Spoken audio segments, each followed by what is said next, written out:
Hello students, welcome back to our channel all about NCERT. I hope that you all are fine and doing well in your studies as well. So आज हम लोग जो हमारा chapter है matter in surrounding इसका पूरा full revision करने वाला है। यानी कि आज रिवीजन के साथ हम लोग बहुत एक्स्ट्रा क्वेश्चंस भी देखेंगे। यानी कि जो क्वेश्चंस आपके एग्ज़ाम पॉइंट ऑफ व्यू से बहुत इंपॉर्टेंट है, we will do that questions also. Some of the questions which I have made, I will discuss that questions. ठीक है, तो बहुत सारे आज मैं आपके लिए लाई हूँ बहुत सारे क्वेश्चंस। तो इम्पॉर्टेंट क्वेश्चंस भी इस चैप्टर में हम लोग डिस्कस करने वाले हैं आज। लेकिन मेन बात इस सेशन की ये है कि जो इम्पॉर्टेंट क्वेश्चंस होंगे वो मैं मुंह से बोल के आपको बताऊंगी। ठीक है, so what you have to do is you have to just discuss that questions with me and I will explain you what is the answer of that question and how you have to write the answer of that question in your examinations. ठीक है, तो सम of the important question जो मैंने prepare करे हैं वो भी मैं डिस्कस करूँगी, और कुछ इंपॉर्टेंट क्वेश्चन जो मैंने बाहर से भी बहुत सारे निकाले हैं अलग अलग रेफरेंस बुक से, वो भी मैं आपसे पूछूंगी। ठीक है, लेकिन इससे पहले मैं कुछ भी स्टार्ट करूँ, मैं आपको फटाफट एक बार मैटर सराउंडिंग का ब्रीफ बिल्कुल एक बार आपको समझा देती हूँ अच्छी तरह। मैटर एंड सराउंडिंग में जो टॉपिक आज हम कवर करेंगे वो है फिजिकल नेचर ऑफ मैटर। हम लोग इसमें मैटर के बारे में जानेंगे, introduction to matter, composition of matter, साथ ही साथ हम लोग जो है कैरेक्टरिस्टिक्स देखेंगे पार्टिकल्स ऑफ मैटर की, जिसमें हम लोग पढ़ेंगे इंटर पार्टिकल स्पेसेस और continuous motion, inter particle forces of attraction, diffusion, ये सारी चीज़ें हम लोग पढ़ेंगे। उसके बाद फिर डिस्ट्रीब्यूशन हम लोग पढ़ेंगे states of matter. States of matter में डिस्ट्रीब्यूशन हम लोग पढ़ेंगे सॉलिड स्टेट के बारे में, लिक्विड स्टेट के बारे में और गैसियस स्टेट के बारे में। Inter conversion of states of matter, जिसमें हम लोग effect of change of temperature और effect of change of pressure भी देखेंगे। ठीक है, उसके बाद फिर हम लोग देखेंगे लास्ट टॉपिक जो कि है इवेपोरेशन, जिसमें हम लोग इंट्रोडक्शन टू इवेपोरेशन, फैक्टर्स जो कि इवेपोरेशन को कॉज करते हैं और इवेपोरेशन कैसे कूलिंग कॉज करता है ये भी हम लोग देखेंगे। ठीक है, तो सबसे पहले आ जाते हैं फिजिकल नेचर ऑफ मैटर। तो मैटर होता क्या है? मैटर एक ऐसा सब्सटेंस जिसके पास उसकी मास हो और उसका वॉल्यूम हो, उसको हम लोग मैटर कहते हैं। ठीक है, तो matter is defined as any substance that has mass and volume and can be perceived by senses, ये मैटर होता है। ठीक है, कॉम्पोजिशन क्या क्या है मैटर के, देखो डियर स्टूडेंट, मैटर जो है कहीं ना कहीं, जैसे सपोज मान लो कि जो मैटर, सपोज आप अपना घर ले लो, घर किस चीज़ से बना है? ईंट से बना है ना। फिर आपने वो ईंट के अंदर भी अगर आप लोग जाओ अच्छी तरह घुस के, तो आपने देखा होगा छोटे छोटे टाइनी पार्टिकल्स, उन टाइनी पार्टिकल्स के भी अंदर जाओ तो आपको और भी छोटे छोटे पार्टिकल मिलेंगे, है ना। तो डिस्ट्रीब्यूशन कंपोजिशन ऑफ मैटर, यानी कि मैटर इन सब चीज़ों से बनता है। ठीक है, अब देखो हम लोग कैसे डिफाइन करें कि मैटर जो है बहुत सारे टाइनी टाइनी पार्टिकल्स से बना है। ठीक है डिस्टेंस, तो सपोज मान लो आपने पोटेशियम परमैंगनेट का सॉल्यूशन लिया, उसको आपको कीप डाइल्यूट करते जाना है, तो आप देखोगे कि जो पिंक कलर है उसमें चेंजेस आते जा रहे हैं, है ना। So you will notice that pink colour fade होते जा रहा है। तो इससे आपको पता चलेगा कि सिर्फ 2-3 क्रिस्टल पोटेशियम परमैंगनेट के अंदर इतने इतने टाइनी पार्टिकल्स हैं कि वो उतने ज़्यादा करीब 1000 litres of water they can colour.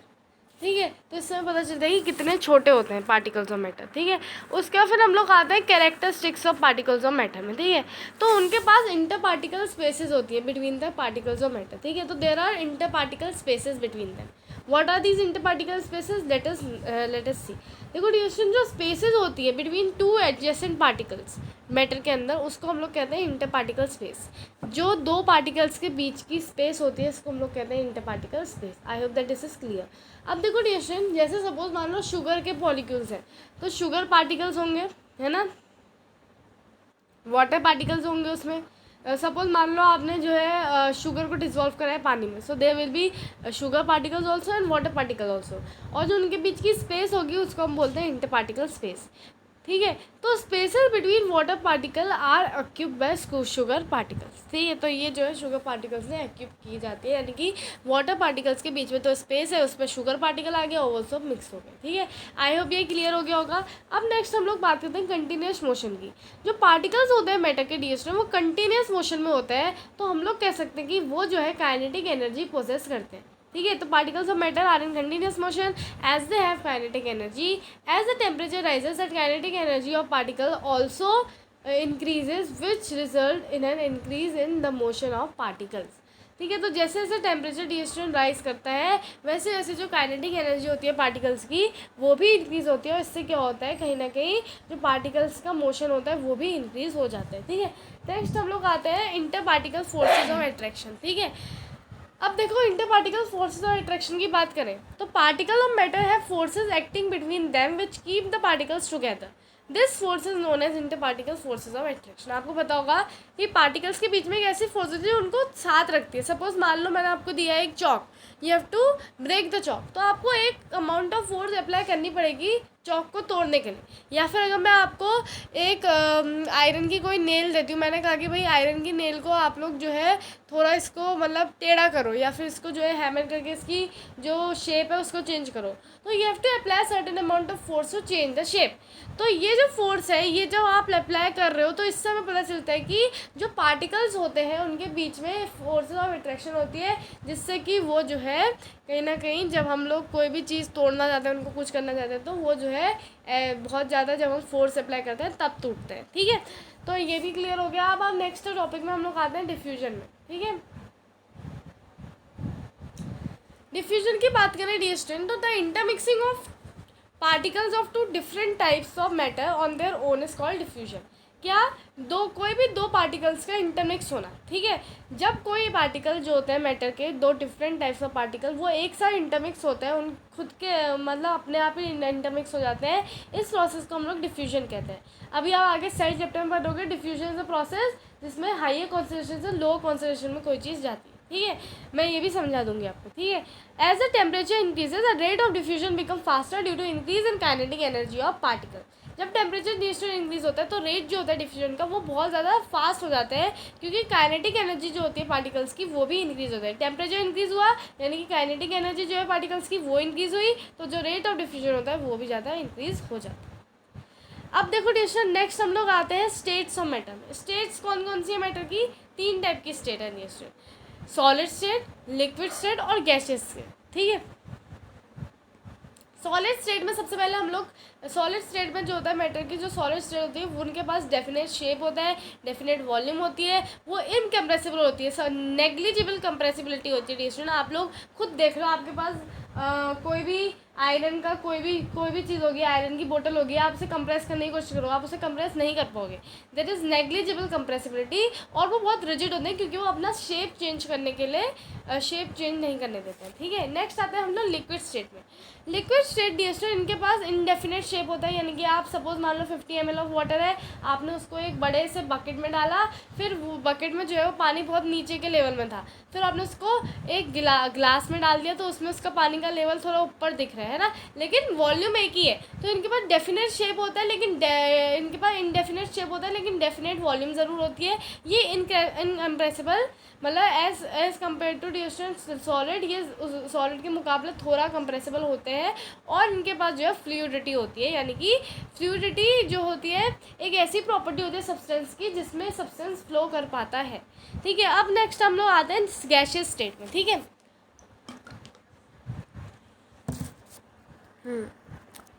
Gaseous state की बात करूँ तो इनडेफिनेट शेप होगा। ठीक है, कोई भी शेप नहीं है, आप अपने गैस को किसी में भी बंद करो, सब आपकी कोई खाली बोतल में ढक्कन लगाए तो उसके अंदर भी क्या है, गैस ही है। ठीक है, तो इनडेफिनेट शेप, इनडेफिनेट वॉल्यूम, इनकी वॉल्यूम का भी कुछ पता नहीं होता है। और ये जो है बहुत ही इजीली कंप्रेस हो जाती हैं गैस। आपने देखा होगा compress natural gas, liquefied petroleum gas है ना, तो these gases are very compressible, क्योंकि इनके बीच जो वो होती है ना गैप, इंटर पार्टिकल स्पेसेस जो होती हैं बहुत ज़्यादा होती है, इसके वजह से बहुत ईजिली कंप्रेस हो जाती है। और इनके पास फ्लूइडिटी भी होती है, क्या होती है, फ्लूइडिटी भी होती है। ठीक है, अब नेक्स्ट आता है हम लोग inter conversion of state of matter में। ठीक है, कैसे आप लोग डिफरेंट टाइप्स ऑफ स्टेट्स को मतलब कन्वर्ट कर सकते हो। ठीक है, जैसे inter conversation of states of matter can be done by either decreasing और इंक्रीजिंग द टेम्परेचर। या तो आप टेम्परेचर डिक्रीज करो तब भी आप लोग स्टेट चेंज कर सकते हो, और या फिर अगर आप प्रेशर टेम्परेचर इंक्रीज कर रहे हो तब भी आप लोग स्टेट चेंज कर सकते हो। कैसे? सपोज मेरे पास है एक solid state, I have to convert it into gas state, तो मैं क्या करूँगी, टेम्परेचर इंक्रीज करूँगी। सॉलिड से गैस में कन्वर्ट करने के लिए I will increase the temperature और फिर वो गैस में चेंज होगा, है ना।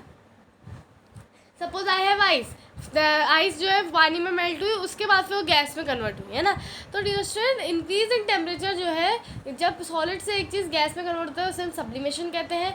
गैस से कोई चीज़ सॉलिड में कन्वर्ट होता है उसको हम लोग डिपोजिशन कहते हैं। मैं अभी एक्टिविटीज़ से भी आपको बताऊंगी, डिपोजिशन के बहुत सारे एग्जाम्पल्स हैं मेरे पास, ठीक है। और देखो डियर स्टूडेंट, जब सॉलिड से कोई चीज़ जो है हम लोग सॉलिड से अगर हमको लिक्विड में कन्वर्ट करना है तो भी हमें इंक्रीज़ करना पड़ता है टेम्परेचर, और प्रोसेस को कहते हैं मेल्टिंग। या फिर आप लोग सॉलिड से कोई भी चीज़ लिक्विड में कन्वर्ट होती है तो हम लोग इसको कहते हैं, क्या कहते हैं नीचे, हम लोग इसको कहते हैं फ्यूजन, ठीक है। सॉलिड से लिक्विड में कन्वर्ट होना, और लिक्विड से सॉलिड में कन्वर्ट होने को सॉलिडिफिकेशन कहते हैं, और इसके लिए हमें टेम्परेचर डिक्रीज़ करना पड़ता है। वहीं पे अगर आपको लिक्विड से गैस कन्वर्ट करना है, you have to again increase the temperature, और इस प्रोसेस को हम लोग कहते हैं वेपराइजेशन। और अगर आपको गैस से लिक्विड में कन्वर्ट करना है तो आपको टेम्परेचर डिक्रीज़ करना पड़ता है, और प्रोसेस को कहते हैं कंडेंसेशन। आई होप क्लियर हो गया होगा। देखो, इंक्रीज इन टेम्परेचर जो है इंक्रीज करता है इंटर पार्टिकल स्पेसेस और काइनेटिक एनर्जी पार्टिकल, ठीक है। क्योंकि अगर आप टेम्परेचर इंक्रीज करोगे तो सॉलिड से एक जो चीज़ होगी, सॉलिड से मेल्ट होकर जब वो लिक्विड में कन्वर्ट होगी डियर स्टूडेंट, तो उसके बीच ज़्यादा इंटर पार्टिकल स्पेस होगी, और पार्टिकल्स की जो काइनेटिक एनर्जी वो भी इंक्रीज हो जाएगी। इस सॉलिड में क्या होता है, सारे पार्टिकल आपस में चिपके होते हैं, तो उनके पास स्पेस ही नहीं होता है मूव होने के लिए, तो there is very less kinetic energy. लेकिन अगर वो धीरे धीरे लिक्विड या फिर गैस में कन्वर्ट होगा तो they have larger inter particle spaces and large kinetic energy. अब हम आते हैं इंटरकन्वर्जन स्टेट ऑफ मैटर के दूसरे पार्ट में, जो कि effect of change of pressure, और साथ ही साथ जो है effect of change of pressure ही देखते हैं डियर स्टूडेंट। पहले मैं आपको वो समझा देती हूँ, latent heat of fusion and latent heat of vaporization. तो देखो डियर स्टूडेंट, जब हम सपोज मान लो आपके पास आइस है, आइस को जब आप मेल्ट करते हो थोड़ी आइस बची होती है, ठीक है। तो जब तक सारी आइस मेल्ट हो जाती है, आप देखते हो पानी भी थोड़ा कन्वर्ट हो गया, लेकिन टेम्परेचर आपका वही रहता है 0 डिग्री। ऐसा इसलिए होता है डियर स्टूडेंट, क्योंकि जो आपकी हीट सप्लाइड होती है वो एब्जॉर्व की जाती है क्या करने के लिए, फोर्सेज ऑफ अट्रैक्शन को तोड़ने के लिए, है ना। तो इसलिए ये जो है हीट जो होती है वो हिडन हो जाती है, यानी कि छुप जाती है कंटेंट ऑफ द बीकर के अंदर ही। तो इसको हम लोग कहते हैं लेटेंट हीट ऑफ फ्यूजन, यानी कि हिडन हीट ऑफ फ्यूजन। और फ्यूजन इसलिए क्योंकि सॉलिड से लिक्विड में कन्वर्ट होने की प्रोसेस को हम लोग कहते हैं फ्यूजन, ठीक है। अब देखो डियर सेम होता है लेटेंट हीट ऑफ वेपराइजेशन। इसमें क्या होता है, जब वाटर जो है आपने बर्फ़ को पूरा वाटर में कन्वर्ट करा, now you have to boil it. तो जब आप उसे बॉयल करोगे तो क्या होगा, एक सर्टेन टेम्परेचर आएगा जब आपका गैशियस फॉर्म में कन्वर्ट होगा, है ना। लेकिन आप देखोगे टेम्परेचर 100 डिग्री ही है, क्योंकि डियर आपका जो हीट सप्लाई है वो किसके लिए यूज़ की जा रही है, फोर्सेस ऑफ अट्रैक्शन तोड़ने के लिए, है ना, और ताकि और फ्रीली वो बन सके, है ना। तो इसलिए डियर ये जो है इन्होंने पार्टिकल जो स्टीम में उन्होंने एक्स्ट्रा हीट एनर्जी एब्जॉर्व कर ली, और इस वजह से जो हीट थी ये छुप गई, और इसको इसलिए हम लोग कहते हैं लेटेंट हीट ऑफ वेपराइजेशन। अब डियर स्टूडेंट, नेक्स्ट मैं आपको बता देती हूँ कि जो ये सब्लिमेशन और डिपोजिशन होता है। देखो डियर स्टूडेंट, आपने देखा होगा ये जो रियल कपूर होता है, अगर आप उसे जलाते हो तो वो सीधे भाप में कन्वर्ट होता है विदाउट कन्वर्टिंग इनटू लिक्विड। अगर उसमें वैक्स मिक्स होगा तो वो कन्वर्ट होगा लिक्विड में, ठीक है। तो देखो वो डायरेक्ट हवा में कन्वर्ट हो जाता है वेपर में। लेकिन अगर आप ऊपर से कुछ ढक्कन रख दो या कुछ कर दो तो आप देखोगे कि कपूर धीरे धीरे डिपोजिट होने लग जाएगा आपके साइड ऑफ द कंटेनर्स में, ठीक है। तो ये सारी चीज़ें होती हैं। अब मैं आ जाती हूँ effect of change in pressure में। तो आपको पता होगा कि inter conversation of states of matter can be done by either decreasing और इंक्रीजिंग प्रेशर। ये प्रेशर से भी हम लोग कर सकते हैं। पहले तो मैंने आपको बताया था टेम्परेचर से, दूसरा प्रेशर से, ठीक है। अगर आप लोग प्रेशर इंक्रीज करते हो और डिक्रीज करते हो तो क्या होता है, देखो ये अगर आप लोग प्रेशर इंक्रीज करते हो तो क्या होता है, आपका जो एक सबस्टेंस, सपोज आपको गैस को जो है लिक्विड में कन्वर्ट करना है या फिर गैस में सॉलिड में कन्वर्ट करना है, तो आपको क्या करोगे, आप प्रेशर इंक्रीज़ करोगे। जब आप प्रेशर इंक्रीज़ करोगे तो जो गैस के पार्टिकल्स होंगे वो पास आएंगे और पास आएंगे और पास आएंगे, और धीरे धीरे वो सॉलिड और लिक्विड में कन्वर्ट हो सकते हैं, है ना। लेकिन अगर आप प्रेशर डिक्रीज़ कर दोगे, उसका अपोजिट करोगे, तो क्या होगा डियर स्टूडेंट, आपके जो पार्टिकल्स होंगे वो जो है फ्रीली ही मूव करेंगे, है ना। सपोज़ अगर आप लोग प्रेशर डिक्रीज़ करते हो, सपोज़ मान लो आपने शुरू में प्रेशर बहुत इंक्रीज़ करा गैस में, आपने बिल्कुल उसको दबा दिया, वो बिल्कुल लिक्विड या सॉलिड में कन्वर्ट हो गई। लेकिन जैसे ही आपने प्रेशर डिक्रीज़ करा, वैसे ही क्या हुआ, वो धीरे धीरे फिर से अपनी दूसरी स्टेट यानी कि गैस में ही कन्वर्ट हो गई, ठीक है। तो डिक्रीज़ इन प्रेशर और increase in pressure I hope clear हो गया होगा। अगर प्रेशर आप इंक्रीज़ करोगे तो क्या होगा, आपकी कोई भी चीज़ जो है क्या हो सकती है, वो जो है आपकी सॉलिडिफाइड हो सकती है ना। इंक्रीज इन प्रेशर में जो है, अगर आपका प्रेशर इंक्रीज़ होता है तो क्या होगा डिस्टर, आपका मेल्टिंग पॉइंट जो होगा ना चीज़ का, वो जो है इंक्रीज़ होगा। लेकिन अगर आपका प्रेशर डिक्रीज़ होता है, उसका अपोजिट, तो डैट मीन्स आपका मेल्टिंग पॉइंट जो है वो क्या होगा, अगर प्रेशर आप लोग इंक्रीज़ कर रहे हो तो आपका जो मेल्टिंग पॉइंट होगा वो इंक्रीज़ होगा, है ना, क्योंकि प्रेशर इंक्रीज़ करना यानी कि सॉलिडिफाइड करना, और सॉलिड हो रही है कोई चीज़ तो जब आप उसे मेल्ट करना चाहोगे तो आपको ऑब्वियसली बात है हीट अप्लाई करनी पड़ेगी, है ना। लेकिन अगर आपका प्रेशर डिक्रीज़ हो रहा है, अपोजिट तरीके से जा रहा है, तो आपकी जो होगी मेल्टिंग पॉइंट या फिर जो भी है ये मेल्टिंग पॉइंट जो है डिक्रीज़ होगा, है ना। ये चीज़ आई होप क्लियर हो गई होगी। तो increase in pressure, decrease in inter particle space, ठीक है, आई होप ये क्लियर हो गया होगा। अब आ जाते हैं इवेपोरेशन में। इवेपोरेशन कोई एक बड़ा टॉपिक नहीं है, आप लोग 4th क्लास से पढ़ते आ रहे हो, लेकिन अब थोड़ा डिटेल में है कि आखिर इवेपोरेशन कैसे होता है। देखो, इवेपोरेशन एक प्रोसेस है converting a liquid into gas at any temperature. एक ऐसी प्रोसेस जो कि कन्वर्ट करती है लिक्विड को गैस में कोई भी टेम्परेचर में, बिलो इट्स बॉइलिंग पॉइंट, लेकिन उसके बॉइलिंग पॉइंट से नीचे, ठीक है। इस प्रोसेस को हम लोग कहते हैं इवेपोरेशन, ठीक है। अब देखो, इवेपोरेशन एक सरफेस फिनोमेना है। What is the difference between surface phenomena और बल्क फिनोमेना? आपको पता होगा कि जो आपका ये है, क्या कहते हैं इसको, बॉइलिंग, ये एक बल्क फिनोमेना है। मैंने आपको वैसे प्रीवियस वीडियोस में भी बहुत बार डिफरेंस बता दिया है, लेकिन मैं फिर से बता देती हूँ। देखो डियर स्टूडेंट्स, आपका जो बल्क फिनोमेना होता है ना, ये आपका सपोज मान लो बॉइलिंग है, ये बॉइलिंग है डियर स्टूडेंट, और यहाँ पे मैंने एक और कंटेनर बनाया है, ये इवेपोरेशन, ठीक है। अब देखो डियर स्टूडेंट, यहाँ पे भी पार्टिकल्स हैं, ये यहाँ पे भी पार्टिकल्स हैं। बॉइलिंग में क्या होता है डियर स्टूडेंट, कोई भी पार्टिकल्स हो, चाहे वो इधर हो, चाहे वो ऊपर हो, चाहे वो नीचे हो, सबसे ज़्यादा वो क्या होगा, वो जो है इधर से भी निकल के ऊपर जो है इवेपोरेट होगा। लेकिन इवेपोरेशन में क्या होता है, रो बाय रो आपकी चीज़ जो है इवेपोरेट होती है। सपोज यहाँ सबसे पहले यहाँ के पार्टिकल इवेपोरेट होंगे, है ना, सरफेस फिनोमेना, फिर ये नीचे वाले इवेपोरेट होंगे। लेकिन बॉइलिंग में ऐसा नहीं होता। अगर आपका टेम्परेचर काइनेटिक कोई भी पार्टिकल की ज़्यादा हुई तो फट से, चाहे वो नीचे हो चाहे वो ऊपर हो, वो जो है इवेपोरेट हो जाए, ठीक है। तो आई होप बल्क फिनोमेना और सरफेस फिनोमेना में आपको डिफरेंस आ गया होगा समझ में। अब डियर नेक्स्ट अब आते हैं, evaporation is a surface phenomena and boiling is a bulk phenomena. I hope ये क्लियर हो गया होगा। अब देखो, इवेपोरेशन का नेक्स्ट है फैक्टर्स इफेक्टिंग इवेपोरेशन। कैसे इवेपोरेशन इफेक्ट होता है, कौन कौन से फैक्टर से? देखो डियर स्टूडेंट, टेम्परेचर में आते हैं सबसे पहले। टेम्परेचर की अगर मैं बात करूँ तो अगर आप लोग टेम्परेचर इंक्रीज करते हो डियर स्टूडेंट्स, है ना, if you increase the temperature, तो क्या होता है डियर स्टूडेंट, टेम्परेचर इंक्रीज होगा तो ऑब्वियसली बात है कि जो पार्टिकल्स हैं उनकी काइनेटिक एनर्जी ज़्यादा होगी, और अगर काइनेटिक एनर्जी ज़्यादा होगी तो ज़्यादा जल्दी इवेपोरेट होंगे, है ना, ज़्यादा जल्दी ऊपर जाएंगे गैशियस फॉर्म में। तो इससे जो है आपका जो है कहीं ना कहीं इवेपोरेशन होता है, इंक्रीज होता है, ठीक है। And increase in temperature increases the rate of evaporation because more liquid particles will gain sufficient kinetic energy to break free from the forces of attraction of particles and evaporate. Next है humidity. आपको humidity में जो है decrease चाहिए, क्योंकि अगर आपकी humidity already increase होगी तो आपकी जो एयर रेडिएशन वो एक certain amount of water particle he hold कर पाएगी, है ना, ज़्यादा वाटर पार्टिकल वो होल्ड नहीं कर सकती। तो इसकी वजह से क्या होगा, जो आपका रेट ऑफ इवेपोरेशन होगा वो डिक्रीज हो जाएगा, ठीक है। तो increase in humidity in atmosphere would decrease the rate of evaporation as there would be lot of water content already present in the air, making the air around saturated, यानी कि उससे ज़्यादा वहाँ पे वाटर पार्टिकल नहीं आ पाएंगे, है ना।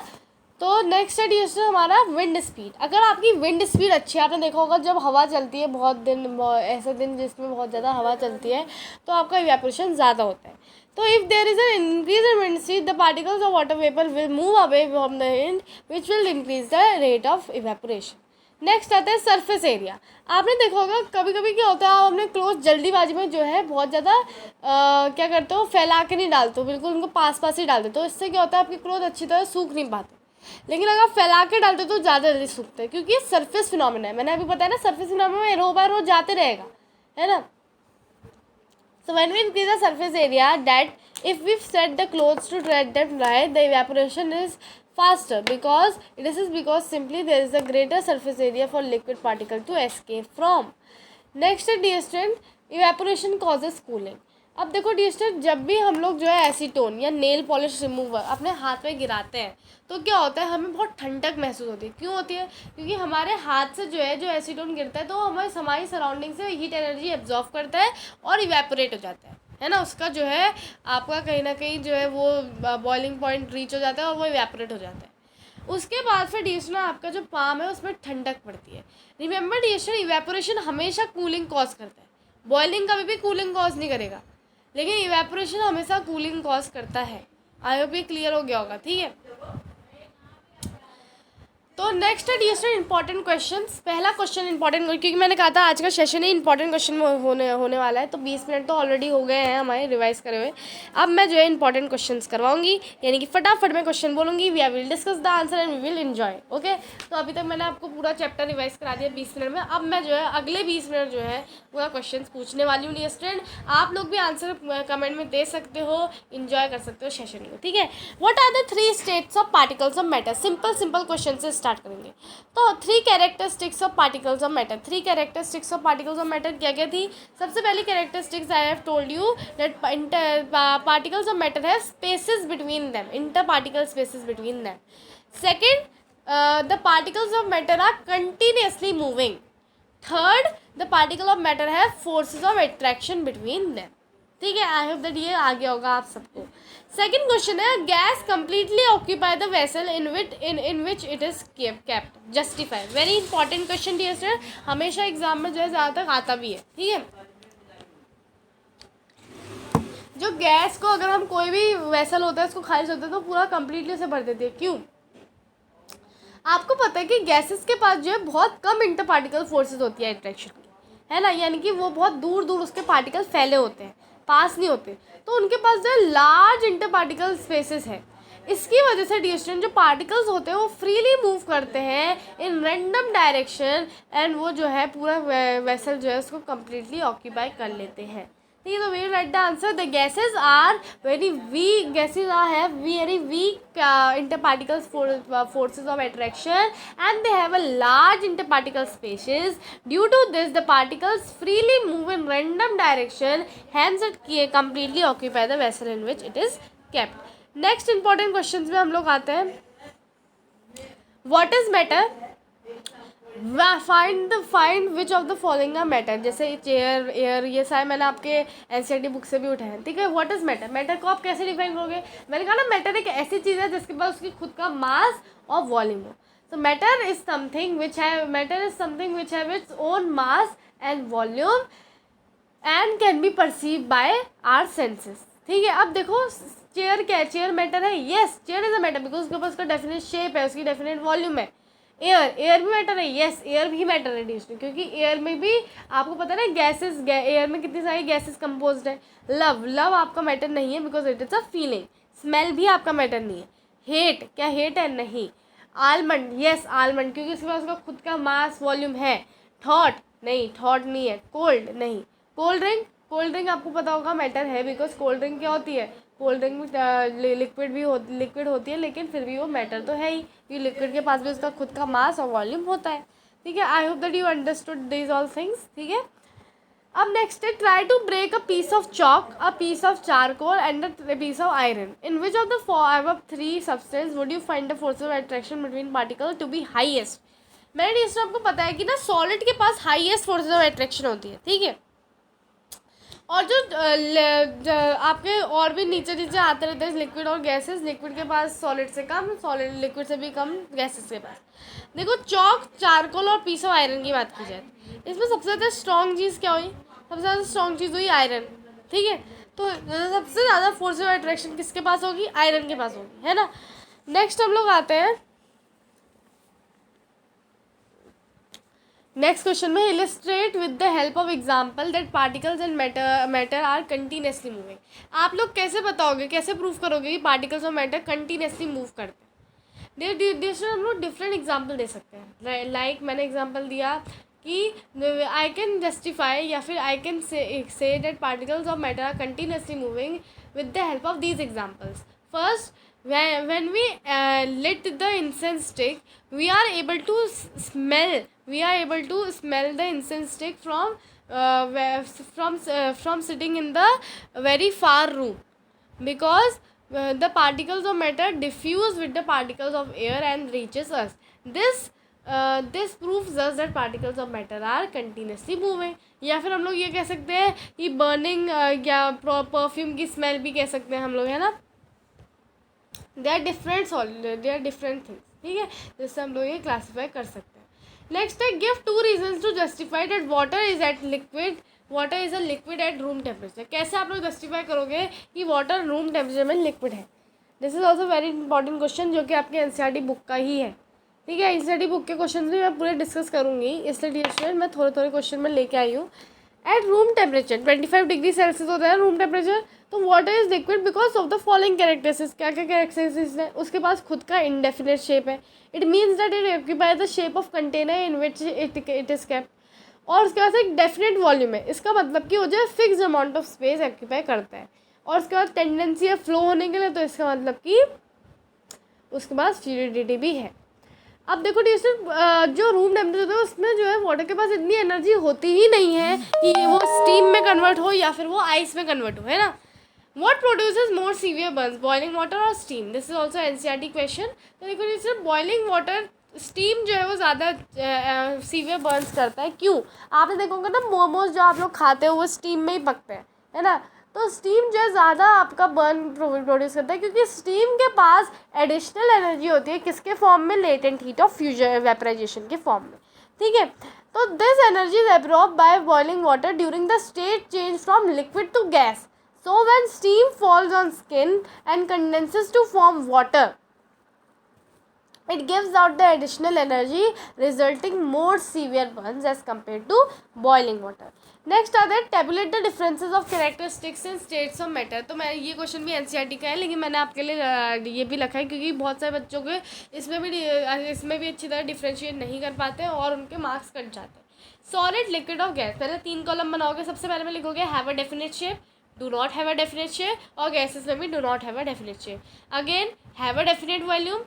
लिक्विड में भी have a definite volume, gases में do not have a definite volume.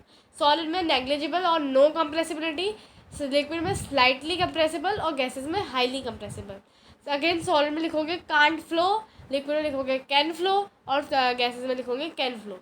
उसके बाद सॉलिड में लिखोगे particles do not move freely, particles move freely but are with confined within a boundary, liquid में.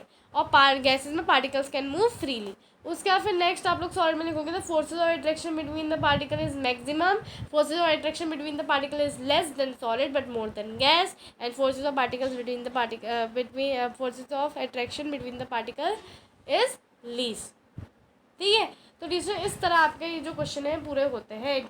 अब देखो डियर स्टूडेंट, मैं आपको और भी ज़्यादा इंपॉर्टेंट क्वेश्चन पूछने वाली हूँ. ठीक है, बहुत सारे क्वेश्चंस बना रखे हैं आज मैंने.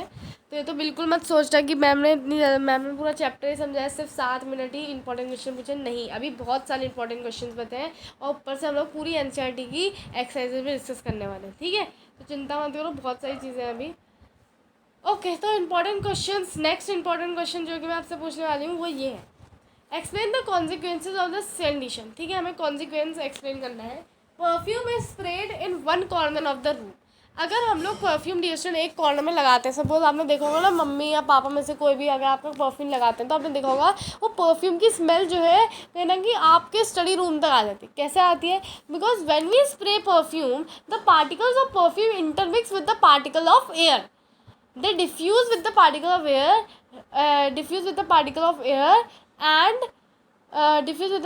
air, and reach several meters away. है ना. तो ऐसे करके आप लोग आंसर बना सकते हो. ठीक है. When we spray perfume, the particles of perfume intermix with the particle of air, reaches several meters away. This happens due to diffusion of particle. Diffusion is the intermixing of particles of two different types of matter in their own. Next, dear student, how is interparticle forces of attraction related to interparticle spaces? Very nice question. तो देखो dear student, आपसे पूछा कि inter particle forces of attraction जो है कैसे relate करती है इंटर पार्टिकल स्पेसेस से. ठीक है, आपको पता होगा डियर स्टूडेंट कि जो आपका सॉलिड होता है उसके पास सबसे कम इंटर पार्टिकल स्पेसेस होती है बिटवीन में. तो आपने देखा होगा उसके पास फोर्स ऑफ अट्रैक्शन होती है वो भी बहुत ज़्यादा होती है, आप लोग आराम से तोड़ नहीं पाते उसको। तो इसका मतलब सीधे कनेक्शन है, अगर आपकी इंटर पार्टिकुलर फोर्सेस कम है तो इसका मतलब कि आपकी फोर्सेस ऑफ अट्रैक्शन भी ज़्यादा होगी, क्योंकि आपके उसमें बीच में जगह ही नहीं है, तो इसका मतलब आपके पार्टिकल्स बहुत ज़्यादा चिपके हैं, है ना। So the interparticle forces of attraction is in matter is inversely proportional to interparticle space. Inversely क्यों कहा है dear student?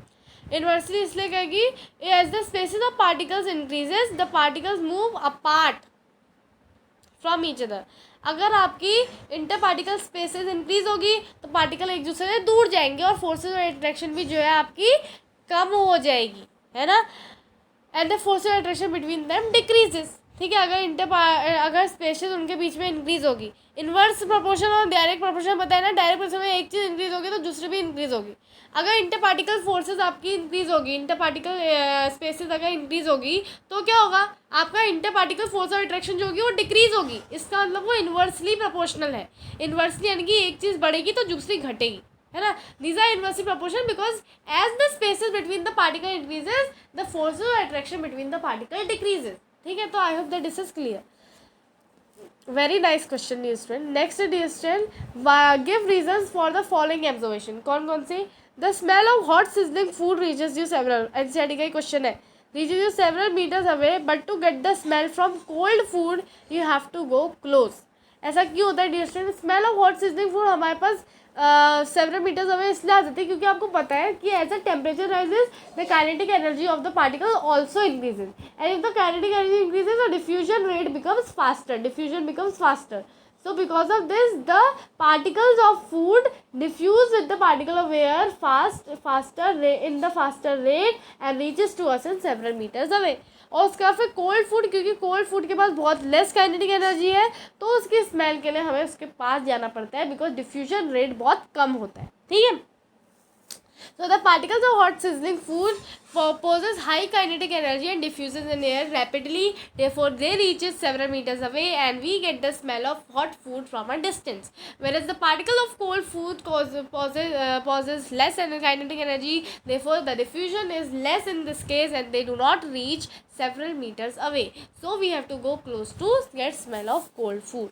Next, dear student, name the 3 states of matter. Give one example of each. आपको पता है 3 state कौन कौन सी है? Solid, liquid और गैस। सॉलिड का एग्जांपल आप क्या दे सकते हो? आप सॉलिड का एग्जांपल दे सकते हो आयरन एल्मीरा दे सकते हो आप लोग, है ना। सॉलिड का एग्जांपल कुछ भी दे दो, ठीक है। सॉलिड का आइस दे दो, लिक्विड का आप लोग ले लो कुकिंग ऑयल, वाटर, है ना। गैसेस का एयर, है ना, compressed natural gas, anything. Okay, next is name the physical state of matter in which can be easily compressed. ऐसी कौन सी स्टेट है मैटर की जो कि आराम से कंप्रेस हो सकती है? कौन सी चीज़ है ऐसी कौन सी स्टेट है मैटर की ऐसी जो बहुत ही फ्रेंडली है? वो है आपकी गैस। गैस जो है हाईली कंप्रेसिबल होती है as compare to solid and liquid, क्योंकि भाई उनके बीच की जो इंटर पार्टिकल फोर्सेज होती है, inter particle force of attraction होती है, वो जो है बहुत कम होती है, बहुत दूर दूर पार्टिकल जाए होते हैं, तो इसलिए वजह से जो है बहुत ईजिली कंप्रेस हो सकती है। लेकिन अगर वहीं पे आप सॉलिड को देखो तो उनके बीच में तो बेचारों के बीच में स्पेस ही नहीं है, तो कंप्रेस होने के तो दूर तक नहीं सोच सकते, है ना। हाँ, ये भी क्लियर हो गया होगा आपको। नेक्स्ट है डियर स्टूडेंट आपका explain any 3 factors affecting evaporation. ऐसे कौन से 3 फैक्टर हैं जो इवेपोरेशन इफेक्ट करते हैं?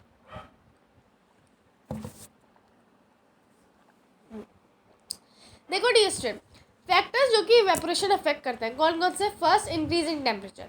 आपको पता है अगर आप इंक्रीज करोगे temperature, if you will increase the temperature the kinetic energy of particle increases. If the kinetic energy of particle increases the evaporation rate increases and the particles are able to evaporate faster. Second reason क्या हो सकता है जो effect करेगा evaporation को? वो हो जाएगा आपका increase in surface area. If you will, because evaporation is a surface phenomena, so if you will increase the surface area so the particles will get evaporate more faster as their surface has increase. उसका फिर आप लिख सकते हो humidity in the air. If there is decrease in humidity the particles will evaporate faster because if the humidity is increase so the air can not hold the more particles, ठीक है। उसके बाद आप क्या लिख सकते हो? उसके बाद आप लिख सकते हो बहुत सारी चीज़ें, लेकिन उन्होंने पूछा था हमसे खाली कि 3 फैक्टर बताओ, तो इसलिए मैंने 3 ही बताए, ठीक है। वरना डी स्टूडेंट विंड स्पीड वाला फैक्टर भी आप लोग बता सकते हो, है ना. So there are many factors which you can tell. Okay, I hope that this is clear. Next आ जाता है नेम. नेक्स्ट आ जाता है नेक्स्ट हम लोग इस चीज़ में जिसमें फिलिंग द ब्लैंक्स है. So if we what is the conversion of solid into liquid called fusion. Liquid into gas is called liquid into gases क्या होता है जिसमें वेपराइजेशन. गैस इनटू लिक्विड क्या होता है, गैस इनटू लिक्विड कंडेंसेशन होता है. लिक्विड इनटू सॉलिड क्या होता है, सॉलिडिफिकेशन होता है. गैस से सॉलिड में कन्वर्ट होना है डिपोजिशन, और सॉलिड से गैस में कन्वर्ट होना है sublimation. I hope that this is clear dear student. Next आता है हम लोग Neha by mistake spilled a glass of water on the floor. Neha ने क्या करा, बाय मिस्टेक जो है ग्लास ऑफ वाटर जो था वो जो है उसने जो है फ्लोर में गिरा दिया. She mopped the floor but it remained wet. उसने फ्लोर को अच्छी तरह पोछा तो लगाया उसमें, लेकिन वो फिर भी जो है वेट हो गया, यानी कि फिर भी गीला ही है. Her mother suggested her to switch on the fan. After a few minutes, she found that all the water disappeared. Based on this, answer the following question. What phenomena was associated with the disappearance of water? आपको पता है कौन सा phenomena था, evaporation का phenomena था. Why did Neha's mother suggest Neha to switch on the fan? Because dear students, Neha has mopped the floor. Now in order to evaporate, she need to open the fan so that the evaporation can take faster.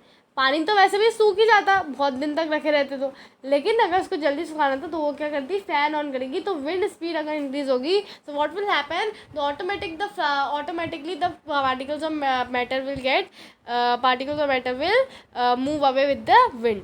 ठीक है, so it will evaporate. I hope ये clear हो गया होगा. अब dear हम लोग आते हैं कुछ और क्वेश्चंस में.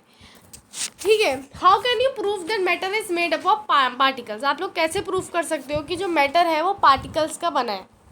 How you can prove. तो डियर नॉर्मल सी बात है, मैटर पार्टिकल्स का हम लोग कैसे प्रूव करेंगे, मैटर पार्टिकल्स का ही बना है. आप जो है रोज़ के बेसिस में क्या क्या बनाते हो, लेमोनेड बनाते हो, नींबू पानी बनाते हो, है ना, ये सही चीज़ बनाते हो. In nimbu pani also you squeeze the lemon, then you mix some sugar in it. So where does this sugar go. अगर हमें ये चीज़ डिफाइन करनी है, we have to go with the idea, we have to move with an idea of that particle matter is made up of particles, so that we can prove that in the between the spaces of water the particle of sugar has entered.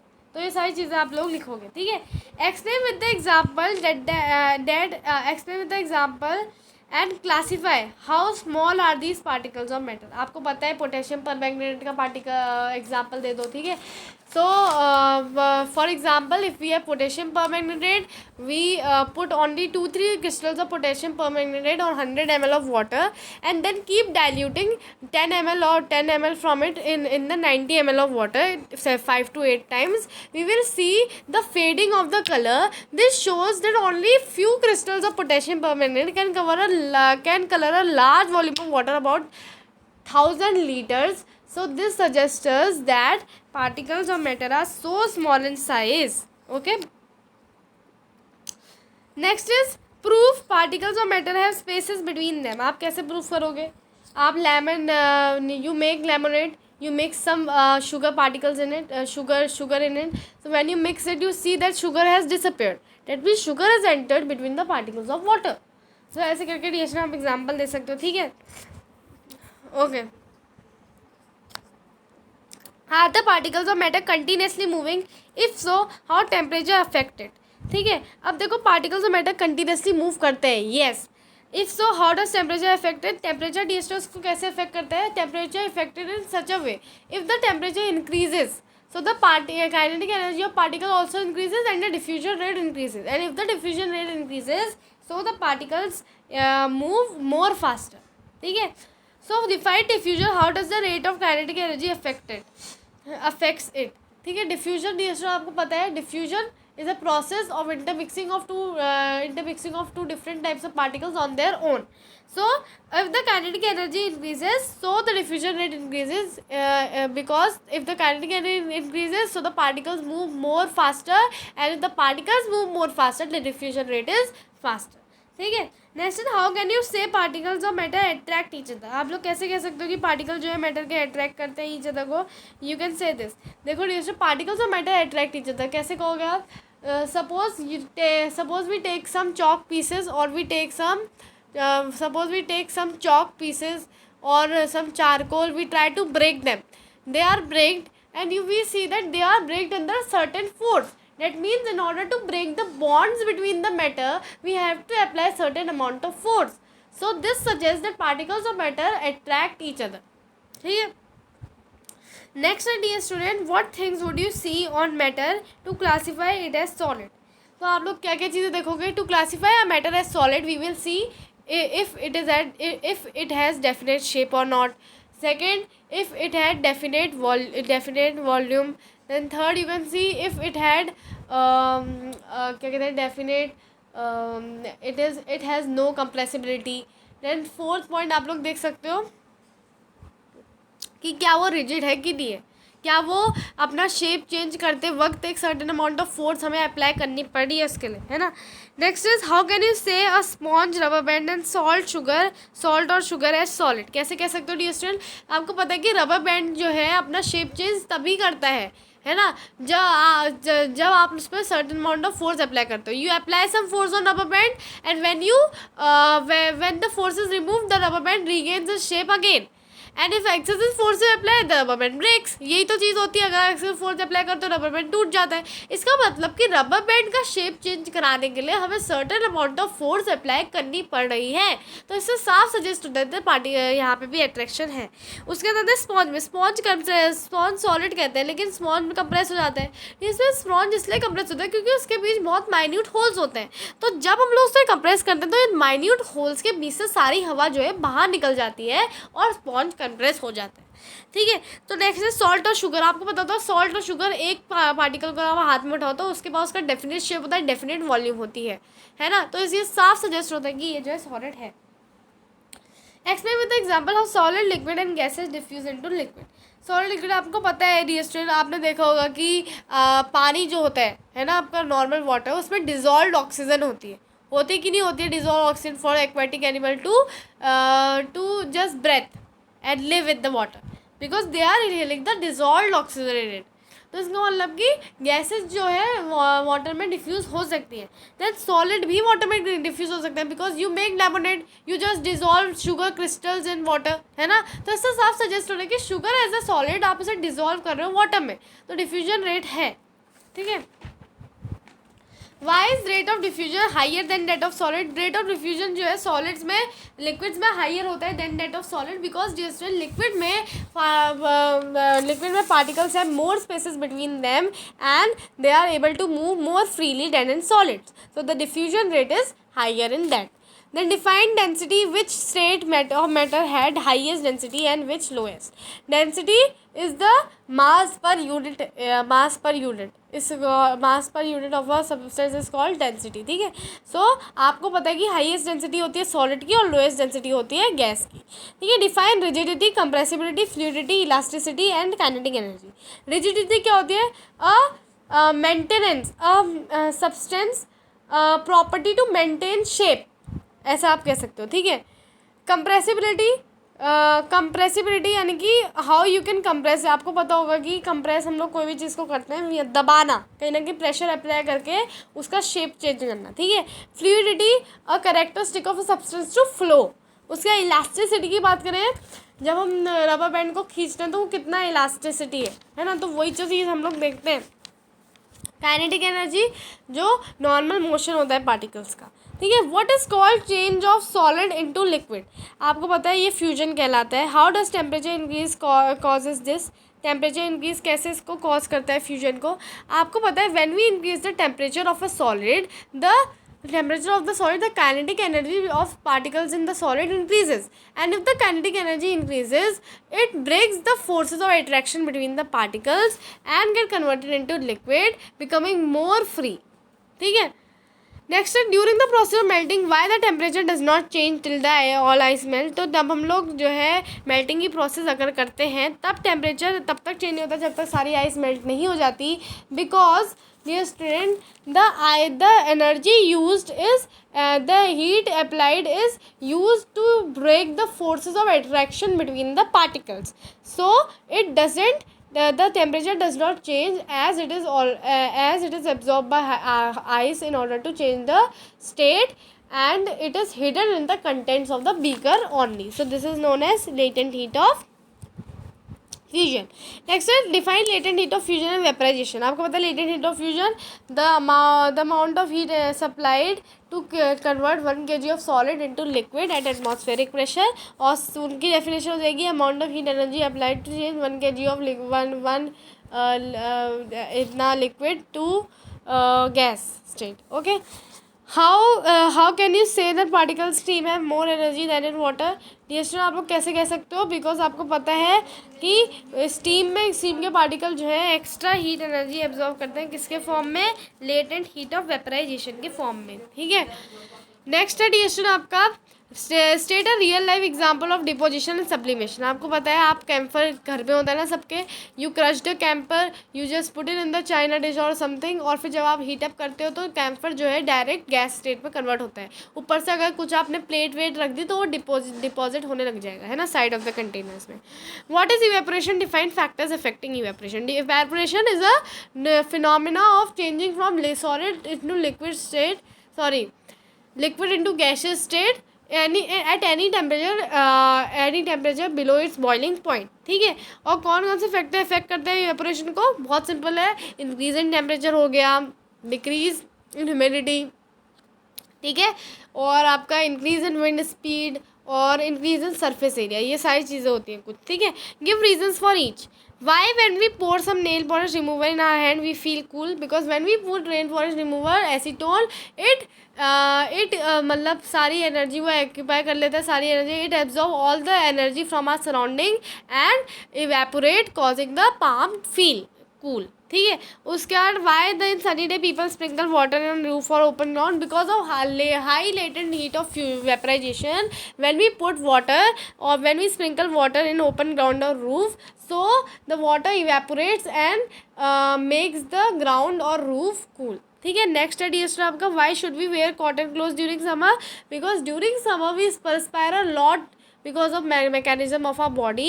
So if we wear the cotton clothes, so cotton clothes have very small minute holes on it which help in easy evaporation of sweat from our body, which when the sweat evaporate it leaves our body cool. ठीक है. Next is why do we see water droplets in outer surface of glass containing icy cold water? So we see droplets on glass containing icy cold water because when we keep the glass containing icy cold water outside, the water vapors in the air coming contact with the glass containing icy cold water loses energy and get converted into water. ठीक है. I hope that ये सारी चीज़ें आपको clear हो गई होंगी. जो इंपॉर्टेंट क्वेश्चन मैंने आपको पूछे, आई होप ये सब क्लियर हो गए होंगे आप लोगों को. So thank you so much dear students for watching. I hope this video will be very helpful for all of you because we have discussed all the important questions that were in your chapter. Okay.